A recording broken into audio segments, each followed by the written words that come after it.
नमस्कार, मैं रमन शर्मा। अगर हम पहलगाम से आगे चलें और अपने देश के विकास, वृद्धि, व्यापार, शिक्षा, स्वास्थ्य, कानून व्यवस्था इन सब को देखें तो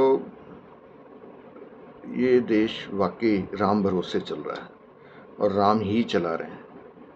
इसे राजनीति नहीं चला रही, नेता नहीं चला रहे। हमारे नेता तो बहुत ही साधु किस्म के, बहुत शिक्षित संत महात्मा किस्म के हैं।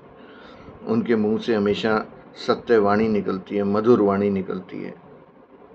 और जितना उन्होंने देश के लिए कर दिया उतना तो स्वयं विश्वकर्मा जी भी नहीं कर सकते थे भारत के लिए। ऐसा निर्माण कि आप जहाँ पे भी जाएं वहाँ आपको ऐसे लगता है जैसे उद्यान में आ गए होते हैं।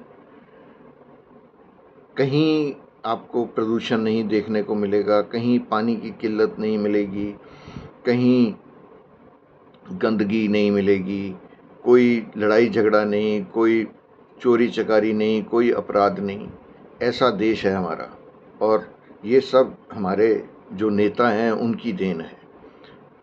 जनता अपना कर्तव्य पूरा नहीं करती, ये नेता कह चुके हैं कि 140 करोड़ लोग जो हैं वो ना तो देशभक्त हैं, ना उनमें राष्ट्रवाद है। ये जनता को नेताओं से सीखने की ज़रूरत है कि ईमानदारी कैसे आती है और देश के लिए न्योछावर कैसे हुआ जाता है। देश सर्वोच्च है, ये हमारे नेता भी मानते हैं और ये सत्य भी है। और उसके लिए जो नेतागण हैं वो दिन रात एक किए हुए हैं। इतने स्वार्थहीन काम जो है वो कर रहे हैं। उनके बच्चे बेचारे देश में रह ही नहीं पा रहे हैं, उनको विदेश जाना पड़ता है या उनको भी नेता बनना पड़ता है। ये बाध्य है उनके लिए। ये नेताओं ने तय कर दिया है कि उनके बच्चे जो हैं वो राजनीति में आके निस्वार्थ सेवा करेंगे, साधु संत सा जीवन व्यतीत करेंगे।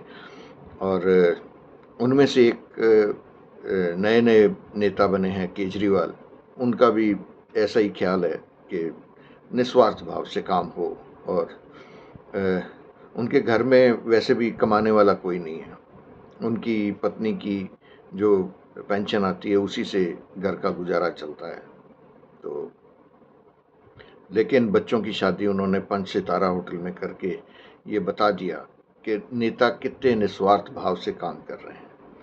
अब जनता को ये चाहिए कि वो भी नेताओं की तरह निस्वार्थ भाव से काम करें और खुद को नेता कहलाएं और वैसे ही सारे काम करें।